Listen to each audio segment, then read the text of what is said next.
Days after a fire destroyed the Mount Pleasant apartment building behind me, displacing more than 70 people, CityNews has learned the building's owners were accused of violating multiple fire codes late last year.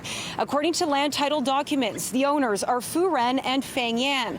According to court documents, the Vancouver Fire Rescue Services accused them of violating 20 fire codes in November of 2022, including failure to maintain fire extinguishers, fire doors, and the fire alarm system. I spoke to multiple residents on Wednesday who told me they weren't surprised. There was no sprinklers. There was one fire extinguisher on the first floor that was expired.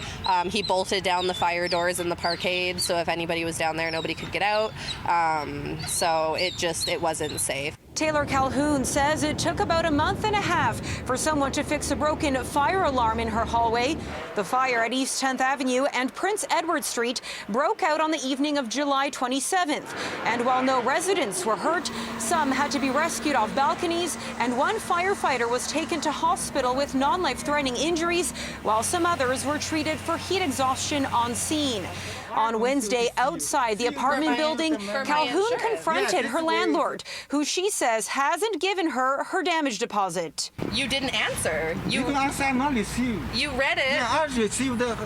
You read it and you don't answer. You say nothing about damage deposit. You just say about my insurance. She says because of the fire, no one lives in the building anymore, and all the tenants should be getting their damage deposits back. She adds she lived in the building despite the ongoing issues because her unit, which cost $1,500 a month, was affordable. We get written off that this building is welfare, drug addicts, blah, blah, blah, but it's just not. A lot of us are either, again, elderly or in our early 20s, 30s, just looking to not pay $3,000 to live in Mount Pleasant. She says she's found a new place to live in. So have Gerson Estrada and Diana Mendoza, who happened to find a new place just before the fire after a 6-month search. But with many of their belongings now destroyed, they say they're starting from scratch. We saw the apartment like empty. There is just a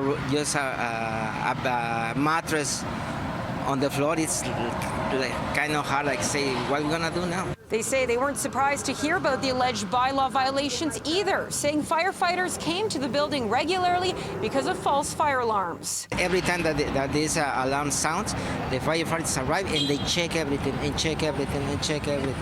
I don't know why they never do anything about the situation. Those who haven't found a new place to live are staying at a local hotel. The City of Vancouver says it's been providing emergency support services funded by the province. Continue the life. Thank you, God. This is only lost the material.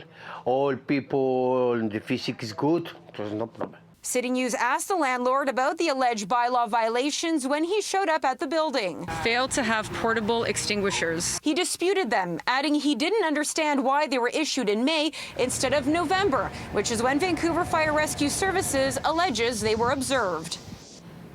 It's not clear if the alleged violations were ever fixed. CityNews asked Vancouver Fire Rescue Services why they weren't issued until May. It said it couldn't comment as the matter is before the courts. But a day after the fire, in a statement, it did say it would be reviewing the history of previous incidents and fire inspections at the building. As for what started the fire, that also isn't yet clear. In Vancouver, Monika Gul, CityNews.